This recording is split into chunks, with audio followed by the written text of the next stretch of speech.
Assalamualaikum warahmatullahi wabarakatuh. Saya Muhammad Kusumah dari kelas 1C Manajemen Pendidikan Islam UIN Sunan Gunung Jati Bandung. Pada kesempatan kali ini izinkan saya melaksanakan tugas mata kuliah Ilmu Tauhid, yang pada kesempatan kali ini saya akan membahas salah satu aliran ilmu kalam, yaitu aliran Jabariyah. Pada kesempatan kali ini saya akan sedikit membahas mengenai beberapa hal pokok, mengenai beberapa bahasan dalam aliran Jabariyah. Bagi yang sudah mengetahui, semoga tetap teringatkan, dan bagi yang belum mengetahui bisa lebih mengetahui tentang aliran Jabariyah. Aliran Jabariyah saya akan membahas ke dalam 4 hal pokok, mungkin 3 hal pokok, dan ditambah dengan 1 pandangan saya secara pribadi. Yang pertama itu adalah apa itu pengertian, apa itu makna dari Jabariyah itu sendiri. Kemudian yang kedua itu siapa saja tokoh dalam aliran Jabariyah ini. Dan yang ketiga, apa saja pokok-pokok ajaran aliran Jabariyah ini, doktrin-doktrinnya. Dan yang keempat itu sikap saya terhadap aliran Jabariyah. Baik, langsung saja pengertian aliran Jabariyah. Jabariyah sudah mungkin di kalangan kita sebagai akademisi atau mungkin rekan-rekan semua, penonton semuanya belum tentu mengetahui semuanya. Saya akan mengulas sedikit. Jabariyah itu ada 2 makna, makna secara istilah dan makna secara bahasa. Secara bahasa, secara umum sudah diketahui dari bagaimanapun sumbernya. Secara bahasa, aliran Jabariyah itu berasal dari kata jabaro, yang artinya memaksa. Sehingga saya menemukan dalam sumber buku daras yang dituliskan oleh Didin Komarudin, yang berasal dari UIN Sunan Gunung Jati Bandung, Didin UIN Sunan Gunung Jati Bandung. Beliau menuliskan dalam bukunya bahwa dalam Kamus Munjid ada kata Jabariyah, yaitu yang berasal dari kata jabaro.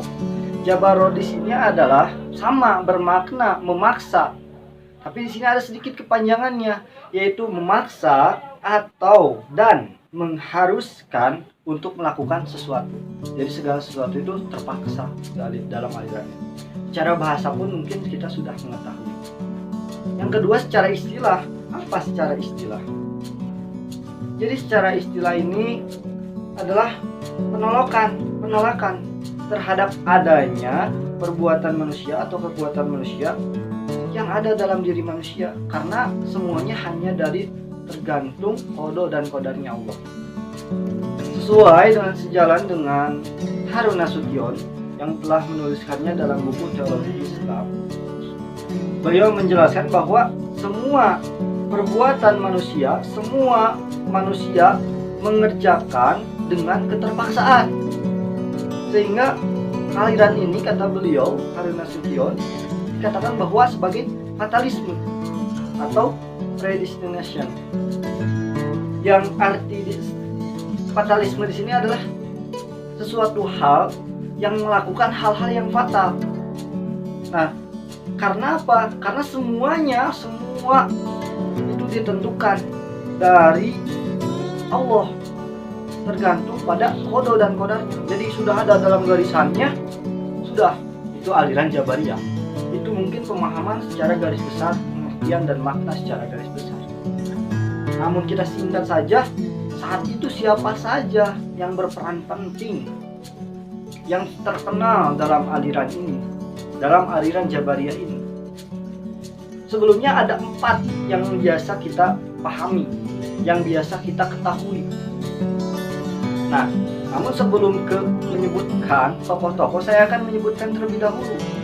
Saya akan bertanya, apakah Jabariyah ini satu dalam satu atau bagaimana? Ternyata aliran Jabariyah pun ada dua jenis maksudnya ya. Nah, jenis di sini ada jenis yang ekstrim yang benar-benar, yang sangat melontarkan benar-benar. Kemudian ada yang moderat atau murni. Nah, di situ ada dua tokoh masing-masing di dalam jenis tersebut. Apa makna Jabariyah ekstrim? Jabariyah ekstrim adalah Jabariyah yang pendapatnya mengemukakan pendapat bahwa segala perbuatan manusia bukan merupakan perbuatan yang timbul dari kemauannya, tapi perbuatan yang dipaksakan atas dirinya. Jadi semuanya benar-benar terpaksa karena Allah. Tidak ada usaha, tidak ada lain sebagainya. Lantas siapa tokohnya? Kita bertanya, tokohnya siapa sih? Kita yakin bagi yang sudah mengetahui tahu, tapi belum tentu kenal karena kita tidak hidup pada zamannya. Nah, pada saat itu ada dua tokoh. Yang pertama Jaham bin Sofwan. Nah, beliau ini adalah sebagai penyebarnya yang menyatakan atau termasuk dalam aliran yang ekstrim, Jabariyah yang ekstrim. Nah, beliau mengatakan bahwa semuanya itu tergantung Allah, benar-benar lontar, benar-benar mutlak, hanya kehendak Allah. Itu beliau sebagai penyebarnya, yaitu Jaham bin Sofwan. Saya ulang. Kemudian ada tokoh kedua, atau mungkin tokoh yang penggagas nih, yang menjadikan pertanyaan. Nah, tokoh penggagas ini adalah Ja'ad bin Dirham. Ya, ini sebagai pengenalnya karena Allah mengungkapkan dalil-dalilnya. Beliau itu seperti itu sebagai pengenalnya. Nah, sehingga Ja'ad bin Dirham dan Jaham bin Sofwan ini adalah salah satu atau dua dari beberapa banyak orang yang menjadi tokoh utama. Karena ada pengenal, kemudian ada penyebar. Pengenal yaitu Jaham bin Sofwan, pengenal yaitu Ja'ad bin Dirham, dan penyebar ada Jaham bin Sofwan. Kemudian kan tadi Jabariyah ada dua, barusan Jabariyah ekstrim. Kemudian bagaimana dengan Jabariyah moderat atau Jabariyah murni? Jabariyah murni atau Jabariyah moderat menyatakan bahwa Tuhan itu menciptakan segalanya sama.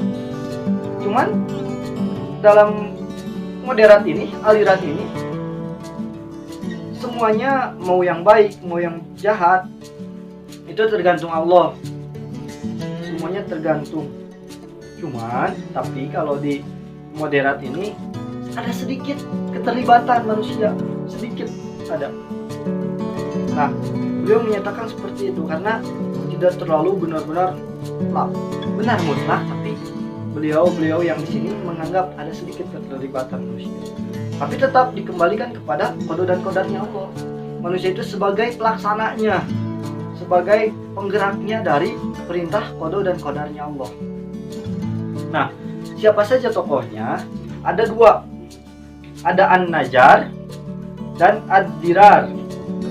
An-Najjar mempunyai nama lengkap yaitu Husain bin Muhammad An-Najjariyah yang terkenal dengan An-Najjar.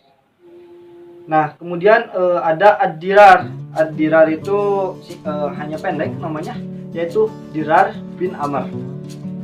Nah, dari dua golongan atau dua jenis aliran Jabariyah muncullah ada jadi tiga.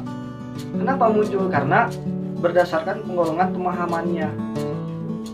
Jadi dari Jabariyah moderat dan ekstrim ada tiga golongan atau pengikut dari tokoh-tokoh tersebut. Ja'ad bin Dirham dengan Jaham bin Sofwan itu menjadi satu, yaitu menjadi golongan Al-Jahmiyah. Kemudian bagaimana dengan yang moderat? An-Najjar mempunyai pengikutnya itu banyak mungkin, sehingga ada golongannya yaitu An-Najjariyah sesuai dengan namanya, atau bisa dikatakan dengan Al-Husainiyah karena namanya juga. Nah, kemudian ada yang ketiga, Dirar, Ad-Dirar ya. Nah, ini sebagai Ad-Dirariyah, itu sebagai golongan terbesar dari penggolongan Jabariyah ekstrim. Kemudian apa saja pokok-pokok ajarannya? Pokok ajaran yang pertama secara umum ya, ini secara umum, manusia tidak mampu berbuat apa-apa, mutlak kehendak Allah. Apapun itu diserahkan sama Allah. Kemudian yang kedua, surga dan neraka tidak kekal, hanya Allah yang kekal, karena surga dan neraka itu adalah ciptaan Allah. Kemudian yang ketiga, iman adalah makrifat dalam hati, dan aliran Jabariyah ini hanya membenarkan dalam hati, sehingga apabila ada iman tanpa amal, maka masih dianggap beriman oleh aliran Jabariyah ini. Kemudian yang keempat, kalam Tuhan adalah makhluk. Semua yang dicatatkan oleh Tuhan adalah makhluk. Kemudian yang keempat, Allah tidak mempunyai sifat yang serupa dengan manusia.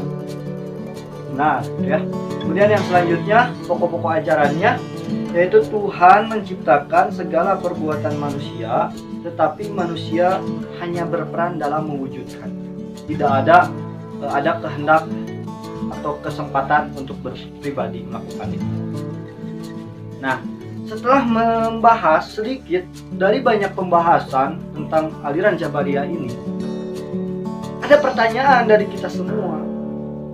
Apakah kita pro terhadap aliran ini atau kontra, setuju atau tidak, mendukung atau tidak gitu. Nah, kalau saya pribadi menyatakan dengan jelas kontra. Saya menyatakan kontra. Mengapa kontra?